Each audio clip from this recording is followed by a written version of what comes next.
That was a treat, Jeff. Appreciate you bringing that. Oh yeah, We took a picture of the guitar next to the Rosary Beads and that gold album, just like that. I was like, that's cool. that's a cool look, man. It is. Yeah, that's a framer. All right, give me the finger, Percy. Which one? All right, Percy gave me the finger again. Again. We're back with Jeff Walker, 1930s blues. We just had a little jam session, and of course that'll be on. Where will that be available, Percy? It'll be on the podcast. The podcast is available. I'm so confused. 1930s blues. Rookies here. We're going for it, man. We've sort of I don't know what we've done. Well, let's get going. Percy's going to start us off. 1930s blues, honorable mentions. Hopefully we can get back on the rails here. Yeah, I know what I'm doing now. My first honorable mention was mentioned last week. A cover that AC/DC did. Okay. And it was the original version was by Big Joe Williams in 1935, and it was "Baby Please Don't Go." Yeah. Yeah. That's a good one. Yeah. Outstanding. My next honorable mention is one of my favorite covers that Eric Clapton does. It's a blues cover, and it's from a man named Sleepy John Estes. And not only did Clapton cover this, but Greg Allman did, and it's "Floating Bridge." Floating Bridge is great. And we had this talk about in the Losers Lounge earlier about most blues songs are like the traditional blues songs. They'll say the line twice, and you'll get the next line. Yes. But in this one, it's 3 times. It's maybe the only song where I've ever heard that. Okay. My last honorable mention is kind of a piling on what Jeff was doing. Here's kind of a country blues song. And it's a song that became one of the Grateful Dead's staple songs. And it's a song called "Deep Ellum Blues." And it's basically like a country blues song. Deep Elm Blues, is that what you said? Deep Elm. Ellum. Elm. ELEM. Okay. And it became a big staple for the Dead and their songs. Well, who did it? What's the blues? The Allen Brothers. Allen Brothers? Okay. Never heard of them. But yeah. And what about some of these names? What's freaking out? That's Great names, man. Wilkie, you need a name. You need a blues man. It's pretty cool. Wilkie is a pretty cool name, yeah. That's how it goes. In itself. Sings. Those are your honorables? Those are my honorables. Way to kick us off. All right. Senor Walter. You know, this whole thing, to me, it has been really a learning experience, and it's crazy how many songs that are done today came from this period, the 30s. And, searching and reading up on it, the guys that you think would be, big time then weren't. Right. But the ones that were big time was the vaudeville ladies. Okay. Ma Rainey was. Ma Rainey, yeah. She was. Maybe that name. She was the queen of the. She was the top. And there's so many different kinds of blues in this era. There is your country blues, your Delta, and it's po folk blues, basically. Right. And this vaudeville style. They said that they were traveling around with like medicine shows, like you remember in Tombstone when the medicine show come through and all them. And I just wanted to name a few ladies, not really a song in particular, but it was Ma Rainey, Bessie Smith, Mamie Smith, and Clara Smith. I tried to work Billie Holiday in, but I just couldn't. She just didn't have enough blues. Yeah. But she was, to me, she was another level other than those ladies. And another one, which without my picks are across the board. They're not as much what you would think. mainline blues like B.B. King, Howlin' Wolf type people, but just the most extraordinary players you ever heard. And one of them is Benny Goodman. Y'all ever heard of Benny Goodman? Absolutely. He did St. Louis blues, and he did a lot of other. He had his own like big band, and but he was a clarinet player, and I used to learn his lines because they were so good. I mean, they were just like they were bebop, kind of jazzy, and as far as the blues was concerned, it wasn't as much. I woke up this morning. Right. You know, it was more of a ragtime um, jump blues type thing going on as well with them. And St. Louis Blues is what I picked for him. And this last honorable mention was hard for me, but just for the fact of he inspired so many players, and I'm thinking more instead of songs, but the artist, and that would be Charlie Patton. Yeah. Because he was really, he inspired Son House and Robert and all those guys. Okay. He was a little earlier, but those are my picks. We're getting schooled here tonight. Oh, and I got one more. I was listening to something. Lionel Lemon Jefferson. I almost picked him. He was actually a lot more popular than any of the other blues guys, Charlie Patton. And he was blind, of course, and he had lead boys that would take him out to these places, and one of them was T-Bone Walker. Wow. And they were so around the Delta area, they all knew everybody. That's what's so crazy. And they were on what was about the Chitlin circuit. Yeah, they really were. T-Bone. T-Bone was born in Linden, Texas. But yeah. You know who else was born in Linden, Texas? Don Henley. Yes, he was. Any kind of T-Bone. Little town too. I don't think so. The little town. Spawned two greats. Yeah. Good stuff. Good choices, man. We're going to class here tonight. All right, my honorable mentions. Baby Please Don't Go has been mentioned. Big Joe Williams. I do like that AC/DC cover of it. It's funny that's made the podcast 2 weeks in a row. That song has. I like Sonny Boy Williamson. Good Morning, Little Schoolgirl. Oh yeah. It's been covered many times, I think. And last but not least, Kokomo Arnold. Come on. Yeah. Milk Cow Blues. Yeah. I discovered this past week. And I was like, this is so good, man. Yeah. So, got it. Another name. And you had mentioned earlier that, guess he's Hawaiian. Mm-hmm. And the slide came from Hawaii. Yeah, I found the song I was talking about. It was Palikiko Blues, recorded March of 1917. Wow. And that would have predated any of the other guys. Yeah. That was probably pre Charlie Patton, but they were really popular. And it's just really amazing how the melting pot came together. And that's one thing that I really was just blown away by this study is everything was just really coming together. And it didn't have labels like, quite so much. Right. And I'm gonna talk a little more about that. And That's the same Milk Cow Blues, the Sleep at the Wheel on George Strait. Yes, it is. So you're familiar then? Yeah, it's a good song. Yeah.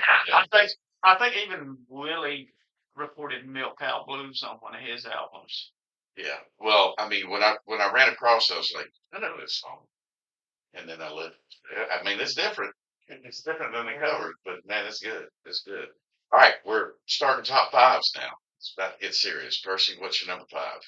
The number five is from a group called the Mississippi Sheets, and it's one of my favorite country people have did it blues songs, but it has become a blues staple, and it's sitting on top of the world. Man, I love it. It's great.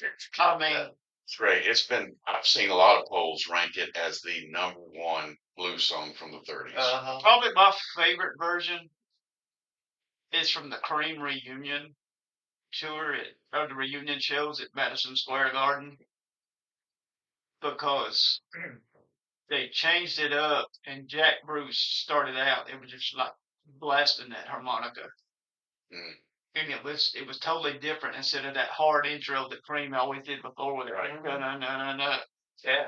And he brought in that harmonica, and it was amazing. good choice.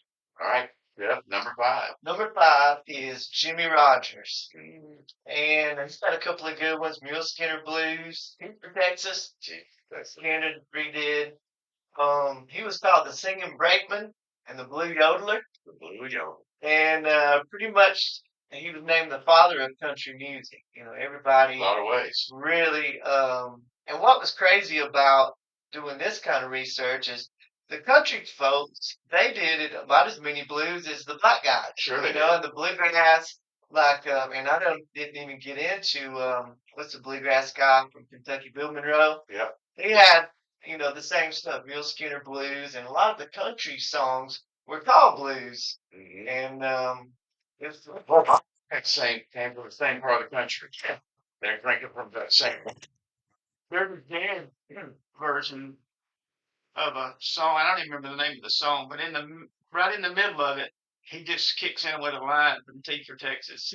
There he does. yeah. And he just throws it in. I'm like, it's like Waylon singing T for Texas. You got these hippies from San Francisco that are singing T for Texas.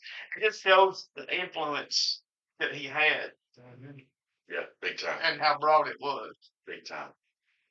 So Jimmy Rogers. Yep, he was the man back then. He was the Yep. George Strait of his day, Yeah, no doubt. pretty much. All right.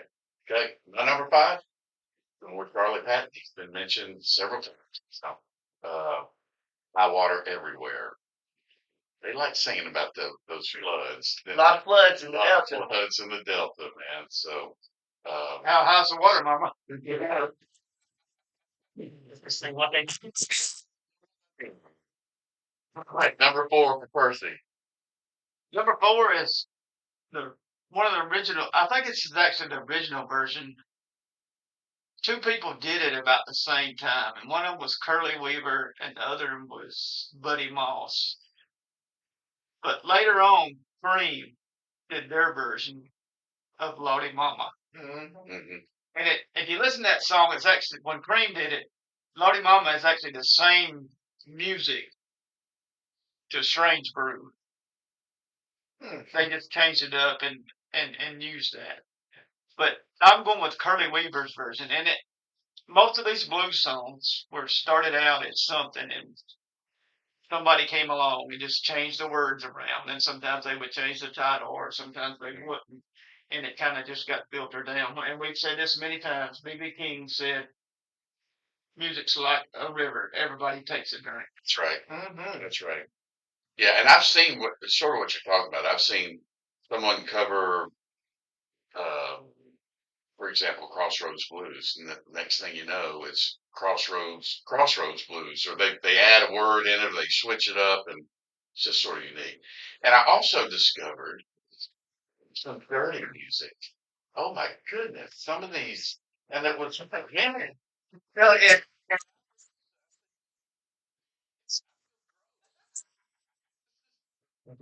I mean, you did not hold anything back. Your turn. that's my number 4. Gonna do it. Mr. Rosetta Thumb. Praise the Lord, I'm still alive. Okay. You know, so I missed her all through the years, and I went back and I was like, my goodness, she's just shredding that guitar. And I went and did some studying, and she was late 30s when she started.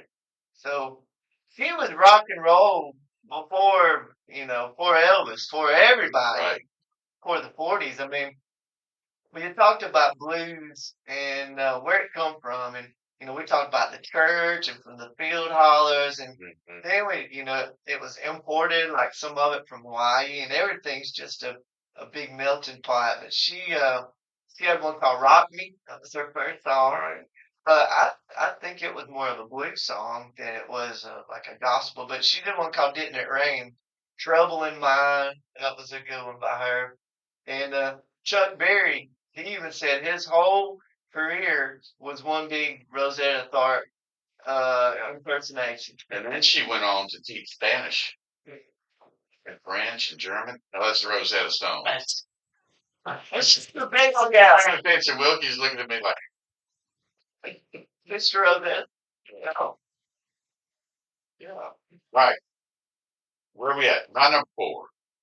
Had to go with Son House. Oh, I yeah. mean, his name is Son. I mean, when you need a name for your son, How just can call you him not? Son. Yeah, why not? I was like, he is a legend. Mm-hmm. Yeah, and I love this one. And it's Big Black Mama. Just says it all right there.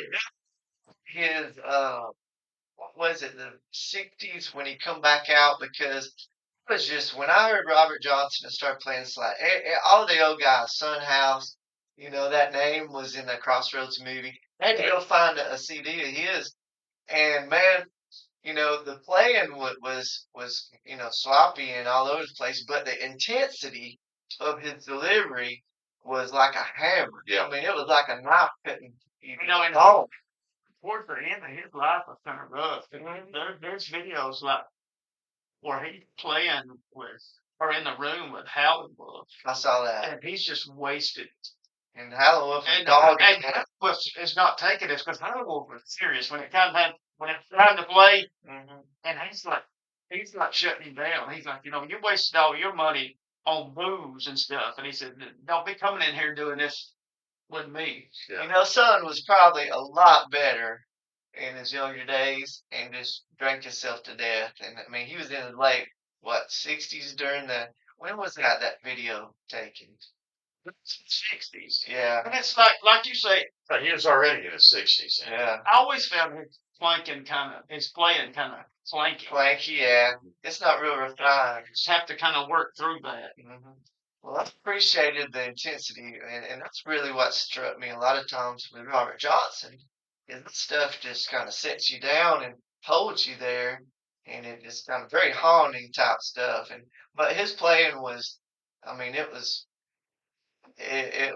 pristine. I mean, no, Keith Richards says it's like Bob. I mean, Well, and it's very hard technique to get down. It's like somebody learning Van Halen. You don't just pick up a Yeah, guitar. it just start happening. Yeah, Yeah, yeah. That takes a lot of practice. it does. You've had plenty of rep. Yeah, absolutely. Right, nitty gritty time. Percy, what you got? my number 3 is, and we talked about this in the Losers Lounge, is about when Clapton came out with From the Cradle. There's a song on there called The Blues Before Sunrise. Oh yeah. And it was really originally done by a piano blues man, and his name was Leroy Carr. And it's basically piano blues. Love it. But that we had that talk about. That's one album that changed me forever. Was From the Cradle. Me too. Yeah. I wore that thing out. Same. I've got I it. love it. I think if there was a perfect album, in the last, when was it recorded? It was the 90s, wasn't it? It was. Mid-90s. That was You think that's the one of perfect the album? one of the best blues albums I've ever heard. Really, really. B.B. King. B.B. King credited Eric Clapton as the greatest blues man he's ever known. Yeah. I mean, that's One of my favorite blues songs was "Have You Ever Loved a Woman" that he did. That Clapton redid. I can't remember who did it first. It was Freddie King. yes, Freddie King. He even played the Red 335. But that version from American and Dominoes, it's just You they know. are good. Yeah.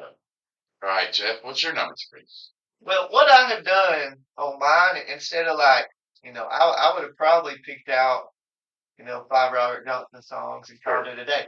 But I'm looking at what actually created, inspired all the rock and roll musicians, and I'm going with Django Reinhardt, Okay. which is a gypsy jazz player that, if you've never heard him, I haven't. it will take you to Paris in a club down there, and he was playing during the occupation of, and Hitler actually got him, forced him to come and play some of their balls and stuff. But find That's Django. wild. But here's the coolest thing. He was burned in a fire in like their caravan. He was a gypsy, and he only has 2 fingers, but he shreds like nobody. And every guitar player in the world that is anybody, uh, at least in my generation, knows Django. It was the king, of jazz. I mean, really, really was, and especially with his disability. Right. And I heard Tony Iommi really, got inspired. He can do it. I can do He it. had a disability. Yes, he did. And his fingertips off. From BB to Willie Nelson, Jeff Beck, Les Paul, George Benson, everybody looked to him. He was the guy. So my favorite one, Django's Blues. He also did St. Louis Blues, but Minor Swing would be my favorite. I do that one when I go out and play, Cool. and man, it's just cool stuff. Awesome. Awesome. My number 3, Skip James. Y'all know Skip? It's the most not typical blues player name. Skip. Played blues. But when I saw the word Killing Floor, Oh man. and it's Hard Time Killing Floor Blues. hmm So And how many times has that been redone? fun. Helen Wolf, And Henry. it turned into Killing Floor eventually. Yeah, it did eventually turn into Killing Floor. Yeah. And there is a version by Slash and Brian Johnson that is awesome. No kidding. You can understand Brian Johnson's vocals. Well, that's Check it out. It's like, oh my goodness, Scratch Tony's. it's like a different guy. It really is. Oh, yeah. Slash latest album. Yeah, really, really good. Cool. All right, number 2 for you, Percy.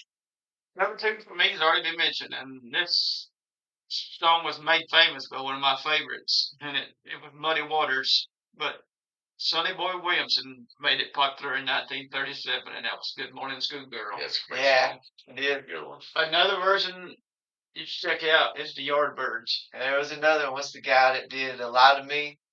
Johnny Lang. Johnny Lang Does did one. that. Yes, Yep. he did. He did a good Yeah. version. Yeah. Johnny was sort of 90s, early 2000s, Yeah. wasn't he? Yeah. He's Well, I have to remember him. and Kenny Wayne Shepherd, Mm. which was not as bluesy as Johnny, but yeah. But we'll be making mental We'll notes. revisit. Oh yeah, because we're coming back and we're going to do the whole blues series, 40s, 50s, 60s, and beyond, to infinity and beyond. Right, Woody, you got it. What's number 2 for you? You just said it. Jeff, what's your number 2? My number 2 is a jazz player, really, Charlie Christian. And he played for Benny Goodman. He died when he was 25. And this guy really revolutionized the whole scene because up until that time, the horn players were really, they're so loud. Right. And he was one of the first electric guitar players. And he got up there, and most of the time, the guitar players would just chunk, chunk, chunk, chunk in the background of the chords because, and even the chords were specially made to project. But once, and a lot of times, like pre-30s, banjo was the blues and jazz instrument. It wasn't guitar. But this guy right here, he came along, and his phrasing and everything he does, he was influenced by Louis Armstrong, but he really did. He inspired BB and Wes Montgomery, T-Bone Walker, and everybody after. I just love him. He's wonderful, and his song is "Flying Home." It's my favorite. This is going to make a really cool playlist. Can't wait for this one. It's going to be really neat to listen to this. All right. My number 2 has been mentioned, the Mississippi Sheiks, sitting on top of the world. Just really discovered it last week. Mhm. Isn't that crazy? Yeah, And all the hubbub is I know about the this song. band and the song, and it's worth my number 2. And it made several lists out there as the number 1 blues song from the 30s, but I've got one that trumps it. So here we go. Round to Percy for number 1. This is my favorite song by this man, and I don't know how you can have a list in the 30s and leave him off, and it's Robert Johnson, and it's Rambling on My Mind. Oh man, Everyone, That's good stuff. That will always be my favorite Robert Johnson song. That's good. It's great. I bet we might all end up with the same number one character. Yeah, I think it's gonna be unanimous. Okay, so How can you not? yeah, he was the great, and there's a couple great documentaries on Robert Johnson that are available and even on Netflix. So just type in Robert Johnson. Yeah, a really good one is Can You Hear the Wind Howl? The Wind It's Howl, on absolutely. it's So- on YouTube. and the whole story. I'll let you tell me who your number one is. You ready? Yeah, let's do Robert it. Johnson. Yeah, And I'd say Crossroad Blues, but Preaching Blues is a close second, just for the intensity of the song, and so many good ones. You know, Traveling Riverside Blues. that's And great. how many times has his stuff been redone? You know, Oh, and I tell you, I read a book that came out. It's called Brother Robert, and it was done by Annie Anderson, and she was 97 years old. And she contacted this writer, editor, said that she has a story to tell, and she wants to tell it before she dies. And she was Robert Johnson's stepsister, and she grew up with him. And she was telling about some of the stuff that he liked and just him as a person. right. Because mostly you think of Robert Johnson, you just think of this shadowy character, you know, and he kind of didn't come out till night, you know, but he was just a regular person. And they said that he played all kinds of music and that he loved country. His favorite was Jimmy Rogers. How about Can you that? believe that? No. Say he had a cowboy hat, you know, he would wear, and that he would play for like the kids a lot of times. He would do kid songs, and she said Roberts, you know, when he was playing, he said, "What's your pledge? You know, what song you want to hear?" Hmm. And he could play anything, you know, any kind of style, and really did open my eyes to, you know, him as a person, not just a legend, Right. you And the know. whole story behind. Yeah, Yeah. and she said, you know, a lot of those guys that have told those stories were just full of it. And she said, black people tell anything for a dime. She That's her words. Yeah. That's how her. It was really, really interesting. So the book is called Brother Robert, and man, it just really tore me up. So I loved it, and he told about him going and hopping on the train. They lived in Memphis, and he lived with her stepdad, and he would go hop on the train. And a lot of the she was saying where she thought a lot of the songs come from, like 3220 blues. Mhm. She said her sister had a 32 pistol, and that's where she thought the 3220 blues come from. And about talking about riding the blinds, you know, on that one song, the blinds, she said, were the sides of the cars as they go by. It's where they used to have like the cars where they had the animals. With Yeah. where and that's where the term come from, was riding the blinds. They riding with the animals. The blind. And she just shined a whole lot of light on things that, you know, had just been lost if she hadn't spoke up. Yeah, because the myth, as we all know, is Robert was not a very good guitar player at all. Actually, they think it was terrible. And then he disappears for about a year and a half and comes back, and he's just become an amazing talent. Yes. And the story was that he went to the crossroads and sold his soul. And a lot of that was disputed. A lot of people say that, you know, he had been getting gradually better and better. That's what I want to believe. I mean, I think Well, he she- hopped it. I think he And then- rode the rails, whatever that term was, and went Yeah. down, got on the circuit, and he got better. You know what? She said that he learned from his stepdad. And we know when he was in Mississippi, wherever that town was, I can't remember what it was. But then they went to Memphis, and she said that he could play harmonica like nobody's business. He could really do it, Wow. and he played piano, and it was just really.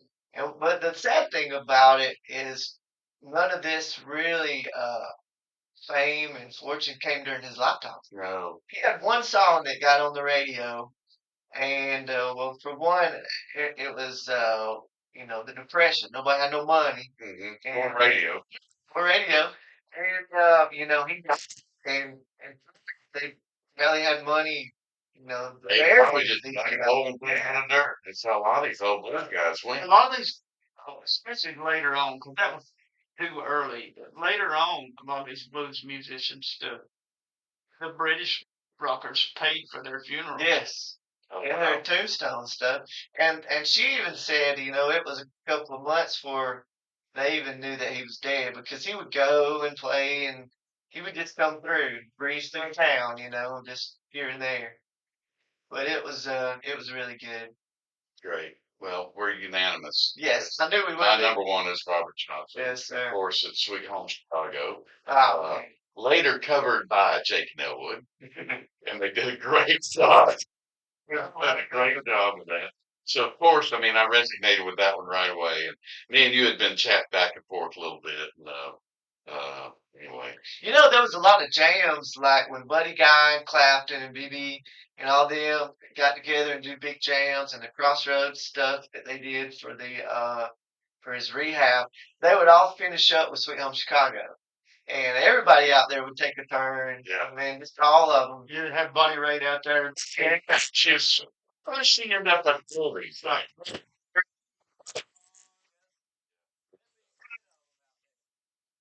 Good, Good music.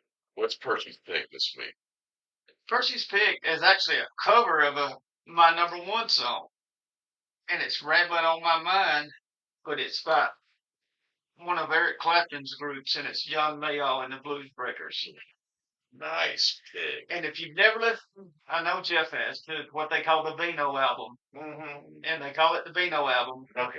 because Clapton's reading a Vino comic book on the front of it. And Jeff probably disagrees with me, but this is one of my. I love this solo better than anything that he does because this song is just the solo in it is so melodic from this song, and it was the first time that he started singing. John Mayall kind of pushed him into that. He did, you know, it was the first time that he did vocals on the song. Right on. Well, his voice has sure come a long way. It is aged perfectly. Oh man, like a fucking line. I mean, it's just For what he does. the growl in it. Yep. You know? Oh my god, I might have heard that. Yeah. Little gravel in your Yeah. track. It's good stuff. It's really We're doing 1965. All music, any music from 1965. You can't pick the same artist. It is I'm turning 60 at some point next week. So my mom is coming back. Yeah, I made it. Yeah, I think that she's going to come back, and we're going to count down our top 5 favorite songs from 1965. My Aunt Betsy, that's my second mom. She's made a list and sent it to me, so I get to announce that too. We'll have a big time with my sweet little old mama in here, and then Jeff, we're going to have you come back, and we'll talk afterwards about when we're going to book the 40s. Sounds good. And I think That's a as big deal. we progress, it's going to give. I think this is going to be a good series, and it's been very educational. I've learned a lot tonight from you guys, and it's been fantastic. Just in that. So, Thank y'all for having me. Appreciate it. Love you guys. love you too. And all I got to say is bye bye.